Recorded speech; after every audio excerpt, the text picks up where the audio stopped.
এটা হচ্ছে একটা ফ্লিপ আপ হেলমেট। এটার এমন একটা এক্সট্রা বৈশিষ্ট্য আছে যেটা অন্য কোনো হেলমেটেই নেই। সাধারণত যারা ফ্লিপ আপ হেলমেট পছন্দ করে, মানে যেটা ফুলও হবে হাফও হবে, এমন অনেক মডেল আছে, অনেক ব্র্যান্ডের আছে, কিন্তু একটা প্রবলেম ফেস করে কিছুদিন পরেই, লকটা খারাপ হয়ে যায়। জার্কিংয়ের সময় এই ফ্লিপ আপটা অটোমেটিক পড়ে যায়, বাম্পারে টাম্পারে উঠলে অটোমেটিক হুট করে পড়ে যায় জার্কিংয়ের ক্ষেত্রে।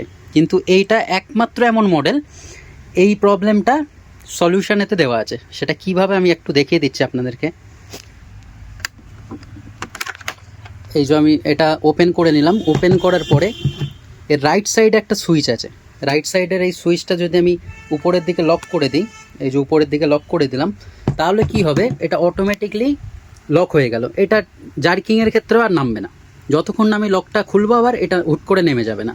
তো এই প্রবলেমটা সলিউশন আছে। এটা কমপ্লিটলি ওয়াশেবল প্যাডিং আছে, খুলে ওয়াশ করা যাবে। তার উপরে আইএসআই এর সাথে ডট সার্টিফিকেশনও আছে, যেটা খুব কম হেলমেটেই থাকে এই রেঞ্জের মধ্যে।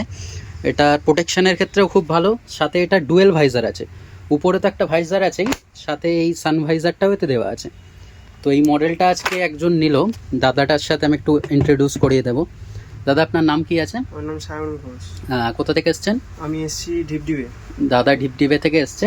তো হেলমেটটা নিল, আপনি বলুন কেমন লাগলো বলুন। খুবই ভালো লাগলো দাদার কাছ থেকে হেলমেটটা নিয়ে।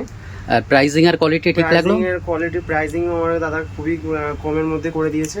কোয়ালিটি বলতে গেলে দেখতে গেলে তো খুবই ভালো হেলমেট। হ্যাঁ, দাদার একটু নলেজও একটু কম ছিল, তো আমি ওই জন্যই ভালো সাজেস্ট করে যেটা ঠিক মনে হবে ওই প্রাইস রেঞ্জে এটা সাজেস্ট করলাম। তো এটার ফেসিলিটিও খুব ভালো, কোয়ালিটিও খুব ভালো, আর কাস্টমার ফিডব্যাকটাও খুব ভালো থাকে এই রেঞ্জের মধ্যে। তো দাদা সবাই আসবেন দাদার কাছ থেকে। এই দাদা রোডের গাড়ি দোকান, রাজারহাট বাজার কলকাতার পাশে। দাদার